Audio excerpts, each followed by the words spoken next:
Shalom dan selamat pagi saudaraku. Puji syukur kepada Tuhan, pagi ini kita semua dalam keadaan baik, sehat, penuh sukacita dan berkat Tuhan melimpah. Siapkan hati kita untuk menerima berkat firman Tuhan pagi ini. Mari kita berdoa. Tuhan Yesus, kami bersyukur untuk kebaikan-Mu. Kami masih diberi kesempatan untuk menikmati hidup dan dapat bangun pagi dengan tubuh yang sehat dan penuh dengan damai sejahtera. Pagi ini kami kembali mau mendengarkan pesan-pesan firman-Mu. Tuhan, bukakan hati dan pikiran kami, agar kami dapat menerima dan mengerti kebenaran firman-Mu. Hanya di dalam nama Yesus kami berdoa. Amin. Tema renungan kita pagi ini adalah pelayanan yang berkenan. Firman Tuhan diambil dari 1 Korintus 1 ayat 27 sampai 31. Demikian firman Tuhan. Tetapi apa yang bodoh bagi dunia dipilih Allah untuk memalukan orang-orang yang berhikmat, dan apa yang lemah bagi dunia dipilih Allah untuk memalukan apa yang kuat, dan apa yang tidak terpandang dan yang hina bagi dunia dipilih Allah, bahkan apa yang tidak berarti dipilih Allah untuk meniadakan apa yang berarti, supaya jangan ada seorang manusia pun yang memegahkan diri di hadapan Allah. Tetapi oleh Dia kamu berada di dalam Kristus Yesus, yang oleh Allah telah menjadi hikmat bagi kita. Ia membenarkan dan menguduskan dan menebus kita. Karena itu, seperti ada tertulis, barang siapa yang bermegah, hendaklah ia bermegah di dalam Tuhan.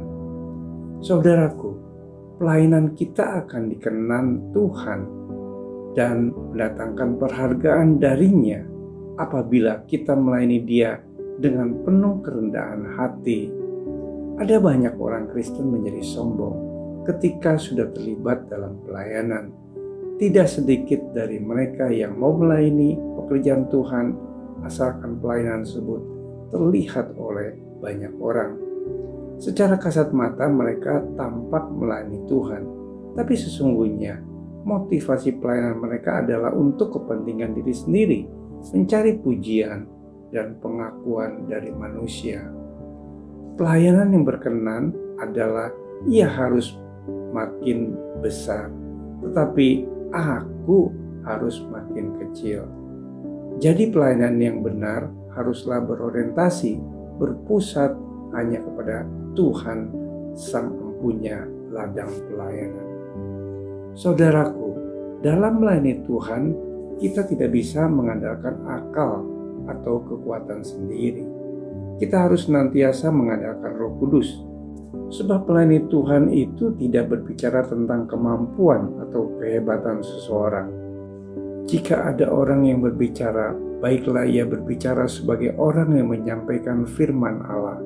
Jika ada orang yang melayani, baiklah ia melakukannya dengan kekuatan yang dianugerahkan Allah, supaya Allah dimuliakan dalam segala sesuatu karena Yesus Kristus. Ialah yang empunya kemuliaan dan kuasa sampai selama-lamanya. Kesediaan kita untuk melayani itu jauh lebih penting daripada kemampuan kita. Tuhan memanggil dan memilih seseorang untuk melayani pekerjaannya, bukan berdasarkan kualifikasi manusia atau menurut ukuran dunia. Sekalipun kita adalah orang-orang yang sederhana, tidak terpandang, atau bahkan dianggap bodoh oleh dunia, Tuhan tetap mau memakai kita. Saudaraku, pelayanan yang beroleh penghargaan dari Tuhan adalah pelayanan yang disertai dengan pertobatan. Apalah artinya sibuk melayani jika kita sendiri tidak taat melakukan kehendak Tuhan? Barang siapa memegang perintahku dan melakukannya, Dialah yang mengasihi aku, dan barang siapa mengasihi aku, ia akan dikasihi oleh Bapa-Ku, dan aku pun akan mengasihi dia dan akan menyatakan diriku kepadanya.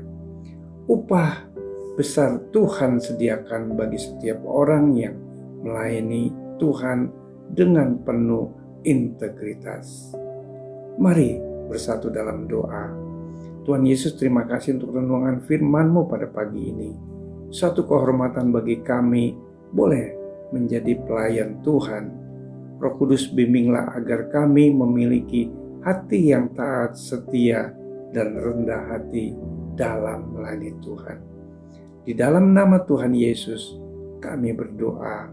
Amin.